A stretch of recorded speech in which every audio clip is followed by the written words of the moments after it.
शुभविवाह या मालिकेच्या येणाऱ्या भागामध्ये कोर्टाची नोटीस पाठवत महाजन आता मात्र महाजनांच्या घरामध्ये भानुशाली वकील खूप मोठा धमाका करणार आहेत. कारण आता रागिणीने सगळी प्रॉपर्टी जी आपल्या नावावरती करून घेतलेली असते ती आपोआप आकाशच्या नावे ट्रान्सफर झालेली असते.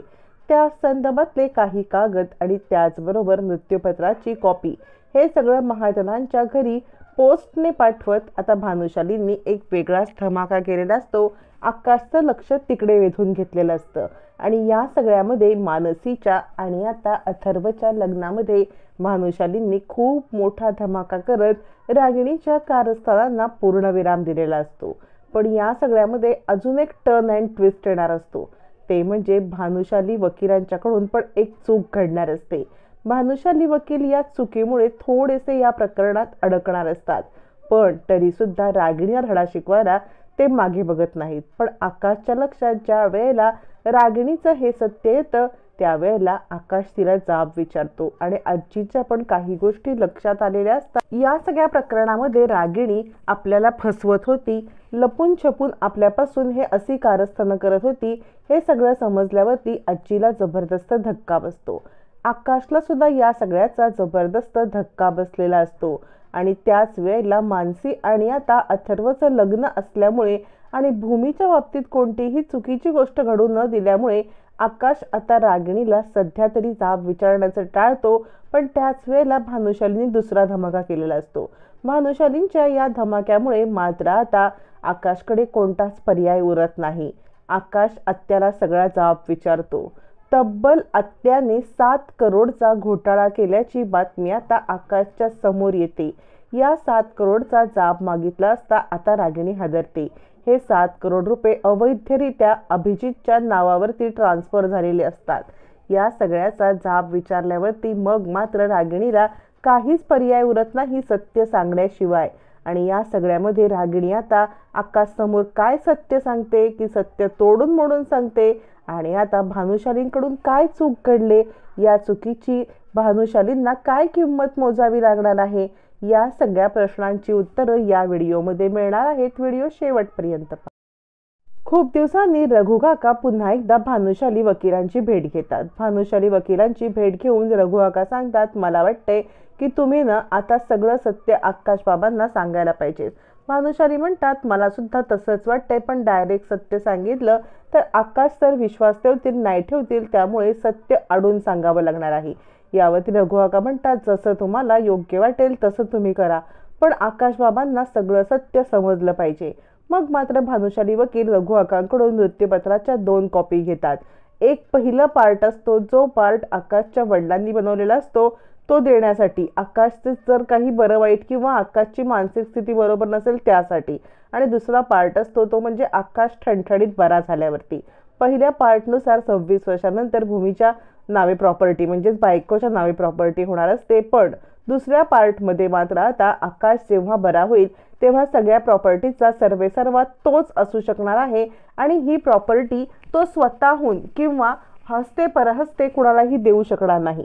ही प्रॉपर्टी फक्त महाजनांच्या वारसाकडेच राहू शकेल. आकाशनंतर त्याचा मुलगा हाच त्याचा वारस असेल. आकाशला कोणताही अधिकार असणार नाही ही प्रॉपर्टी दुसऱ्याच्या नावावरती करायचा. हे सगळं आता दोन्ही मृत्यूपत्रांच्या कॉप्या वकील म्हणजे कोर्टामार्फत ते आता महाजनांच्या घरी पाठवण्याची भानुशाली वकील सोय करतात. ज्या वेळेला कोर्टाच्या दोन्ही कॉप्या घरात येऊन पडतात तेव्हा मात्र रागिणीला धक्का बसतो. एक प्रकारे कोर्टाची नोटीस असते. आकाशला कोर्टात बोलवलेलं असतं.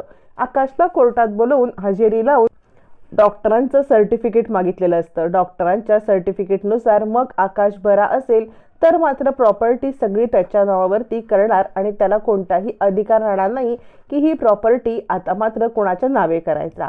त्याच वेळेला पहिल्या मृत्यूपत्राच्या कागदानुसार प्रॉपर्टी ही आता भूमीच्या नावे होती. पण रागिणीने बनवलेले कागदपत्र पण कोर्टाकडून रिटर्न आलेले असतात. हे कागदपत्र ज्या वेळेला आकाशच्या हाती पडतात रागिणीचा खूप मोठा भांडेफोड होते आणि मग भानुशाली वकील तिकडे येतात. भानुशाली वकील म्हणतात, कोर्टामार्फत नोटीस पाठवलेली आहे, आकाश सर तुम्हाला तिकडे पोहोचायचं आहे. त्यावरती आकाश म्हणतो, मला आठवतंय काहीतरी घडलं होतं त्यावेळेला खरं, म्हणजे ज्या वेळेला काहीतरी सह्यांचा गोंधळ झाला होता. म्हणजे आता पौर्णिमा वहिनीने सह्या केल्या होत्या. पौर्णिमाने त्यावेळेला सही घेतली होती, खोटी सही केली होती. मग पौर्णिमाला रूम मध्ये कोंडून ठेवलं होतं. बरंच काही काय झालं होतं. मग आत्तू, हा तोच कागद आहे का जो पौर्णिमाने सही करून घेतला होता?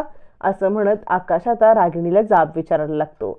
तिथे आता राजा काका, अथर्व सगळेच जमलेले असतात आणि भानुशाली वकील मात्र मागे उभे असतात. रागिणी विचार करते, ह्या भानुशालीने अचूक डाव साधलाय, मला या सगळ्यात अचूक अडकवले, पण आकाशला आता काय उत्तर देऊ? त्यावरती रागिणी म्हणते, हो हो, ती पौर्णिमानेच घेतलेली. त्यावरती भानुशाली म्हणतात, पौर्णिमाने घेतलेला हा कागद इथे आहे. पौर्णिमाच्या सहीचा कागद दाखवत ह्या भूमी मॅडमच्या ओरिजिनल सह्या आहेत. यावरती रागिणी म्हणते, भूमीने सह्या केल्या? मला खरंच माहित नाही याचं सत्य काय आहे. आता मात्र भानुशाली म्हणतात, पण याच्यावरती सही घेणार कोण? यावरती रागिणी म्हणते, असेल पौर्णिमा सही घेणारी. पौर्णिमाला आत्ताच्या आत्ता जाब विचारते. यावरती आकाश म्हणतो, पौर्णिमाला तू जाब विचारू नकोस.